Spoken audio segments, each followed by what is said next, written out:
Hello and welcome to CVC's Vax Facts Conversation. In conversation with us today is Professor Peter Figueroa.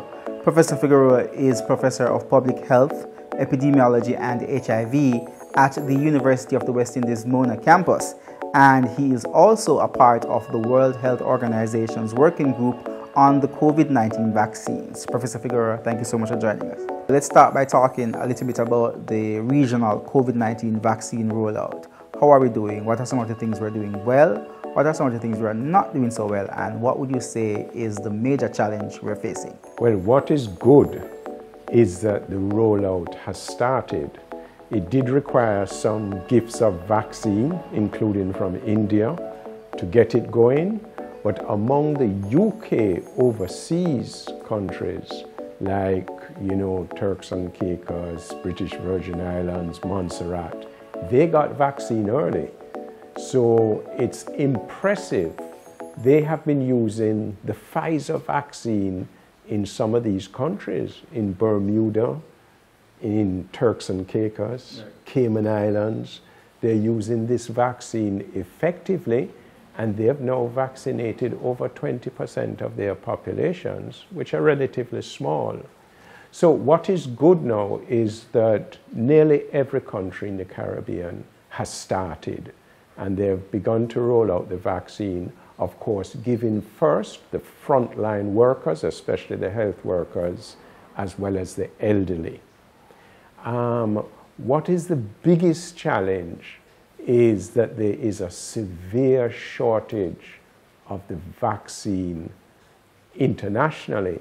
So all the Caribbean countries are having a huge challenge getting sufficient vaccine at the rate that we would like it, so that we can get a good set of our people vaccinated quickly. Now, Prof, the issue of blood clots with the Astrogenic vaccine, that has dealt a blow to the regional rollout. How concerned should people still be about that side effect with the Astrogenic vaccine and possible other side effects of the other vaccines? Yeah, well, with all vaccines, they undergo very careful testing in their development, and they undergo a number of trials. So for all of these vaccines, they were in phase 3 trials with between 30 to 40,000 persons, and they proved to be both effective and safe. Right. Now, as you roll out the vaccine and start giving millions of people, then you may see rare side effects that you always have to monitor for and investigate.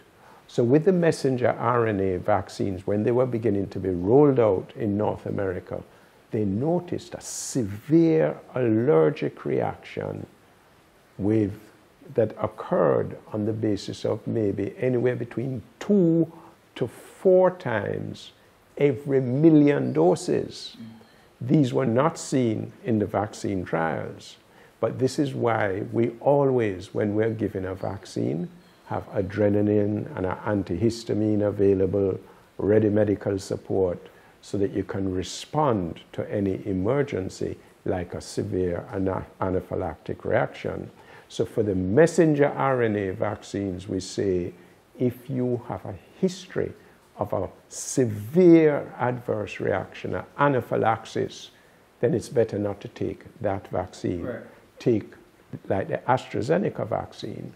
Now, with the rollout of the AstraZeneca vaccine, they have observed a very rare form of blood clot, a number of cases, primarily in Germany and Europe.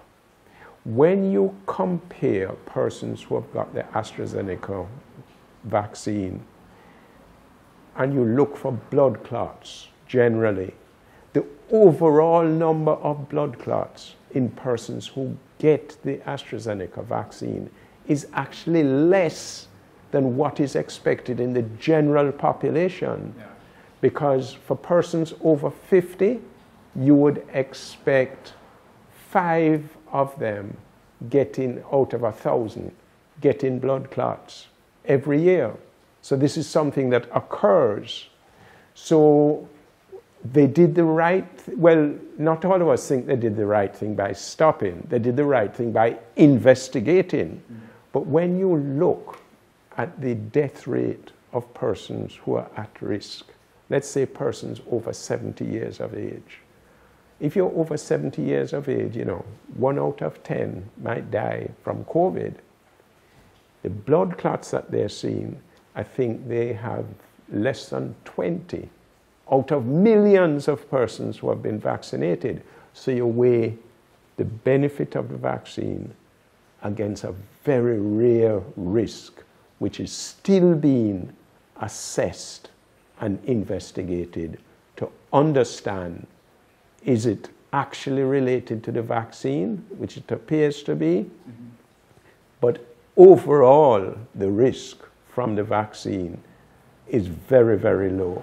And this side effect is occurring, it seems, a little more frequently than 1 in a million, possibly a little more frequently than that. Now, Prof, blood clots aside, there is still a level of skepticism surrounding the Astrogenic vaccine. Some people are saying it is way too cheap to be good. When compared to Moderna and Pfizer, the Astrogenic vaccine is much cheaper. So what do you have to say about those concerns? The first thing is, look how cheap the sunlight is in the Caribbean. Is it good or not good? So we shouldn't go with the cheap argument. But there is a lot of misinformation out there. But there is also understandable questions which need credible answers. So for instance, there's some people who don't understand how these vaccines were developed so quickly, because they're not aware that in fact they were trying to develop a vaccine against a coronavirus from 2003, when we had the SARS pandemic, the SARS outbreak in the Far East. This is a severe acute respiratory syndrome where the fatality rate, I think, was as much as 30%. So from 2003, they were trying to develop a vaccine against that coronavirus. Now, the COVID is a cousin of that virus, and it has the same spike protein that you hear them talking about. So the actual work to develop a vaccine was going on from even before 2003, but got a special push in 2003. So when the Chinese scientists who decoded the genetic code of the COVID virus in January last year, what they did is they made it available to the entire international scientific community. Within 1 week, a German company was able to produce a diagnostic test that we use as a PCR test to make a diagnosis whether you have COVID or not. And those companies that already were about to try out a SARS vaccine, what they did is they just changed the composition to match what was that? the COVID virus. So literally within a few weeks, they were testing it in animals, testing it in healthy humans, and within a few months, they had a major vaccine trial. So it's when you see that historical perspective, you can understand how they developed it so quickly. Governments across the region are running mass media campaigns to encourage people to take the vaccine that is available now. But what do you think could be done on the grassroots and community level to help encourage people to go out and take the jab? I'm a great believer in whereas the media can set the agenda, put views out there. There is nothing like briefing and discussing with the grassroots leaders, persons who have influence in their communities, where you find a way to reach them, explain what you know about the vaccine and how it was developed, answer all their questions and concerns, and get their help in getting the message across to the people. And then, of course, encouraging people to go to credible sources, credible internet sources, PAHO, WHO, CDC, some of the big medical clinics in North America, as well as individuals who people have trust in. And then, of course, you always advise people, careful what you see on social media. People will forward certain things. You know, sometimes you have to just take your time and check a credible source. The issue of supply, accessibility, and availability is at the fore. We are seeing that India has cut back on their exports, and several countries, several richer countries, are hoarding COVID-19 vaccines. How much of an impact do you think this is having and will have on the regional COVID-19 vaccine rollout? Well, it's having an impact right now, because we have to bear in mind that the capacity to produce vaccines globally has a limit. Usually, the capacity was identified at about 7.5 billion doses for the year. And this also came about because a lot of money was investigated early to beef up the capacity. We're not accustomed to trying to vaccinate every adult globally, which is billions of people. So from the beginning, there was a challenge. Luckily, WHO, Gavi, that's the Vaccine Alliance, and some other organizations and countries actually invested in the Access to COVID Tools Accelerator, including the COVAX, which is a COVID vaccine facility, to try and ensure that there was more access for the lesser developed countries. But there's a limit on how much vaccine is available. So I think our leaders have to speak up more. Countries like India, they agreed to set aside a lot of their manufacturing capacity to help support COVAX. And that is what they've been doing. But you can also understand they have over 1 billion people, and they are seeing a serious surge. So you have to understand if they say, well, no, we need a little more vaccine. Because they need to also take care of their people. For their people, exactly. But so I think we have to be patient, but we also have to have our leaders advocate strongly on behalf of our countries. So those countries that have managed to vaccinate their frontline essential workers, their health workers, their elderly, then I think they could continue to vaccinate their adult population, but at a pace which allows more countries to get vaccine, including Caribbean countries, so we could at least take care of our frontline health workers, essential workers, and elderly. Then they could finish off their population, and then we could get enough vaccine to finish off our population. Finally, Prof, we have seen the 4 major vaccines which have been approved so far: Astrogenic, Moderna, Pfizer, and Johnson & Johnson being rolled out in North America and across the region. And we've seen several which are in the phase 3 trial stage, such as the one in Cuba. Now, from your vantage point as part of the World Health Organization's working group on the COVID-19 vaccines, how many other vaccines are on the horizon that will be approved soon that the Caribbean will be able to source? I think other vaccines, some are already available, but they haven't completed approval process from the regulatory agencies or WHO. The Russian vaccine, which seems very encouraging. It's done very creatively because it's like the AstraZeneca, but for the first dose, they use one vector to carry the vaccine, and for the second dose, they use a different vector.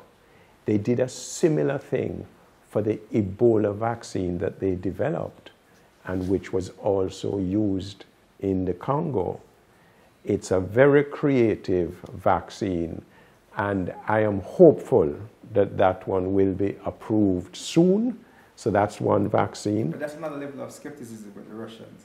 Yes, we know how it goes.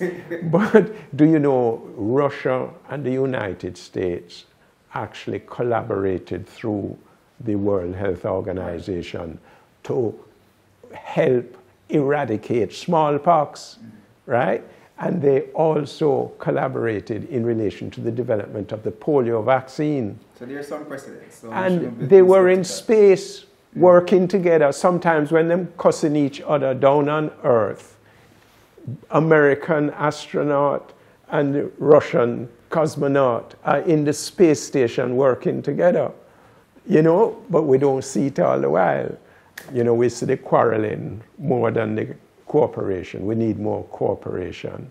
So there's that vaccine, the Sputnik, which hopefully I think that's a good vaccine.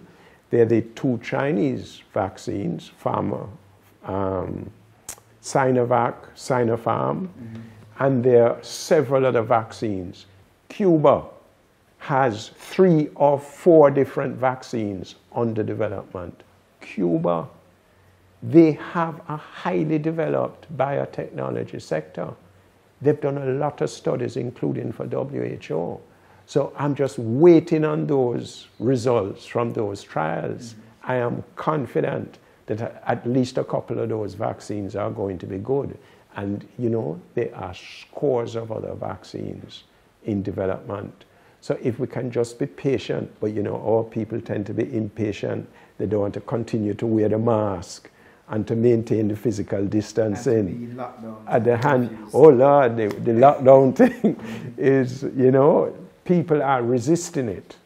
But if we can just be patient with each other and support the process, I think more vaccine will become available and we can systematically get our people vaccinated.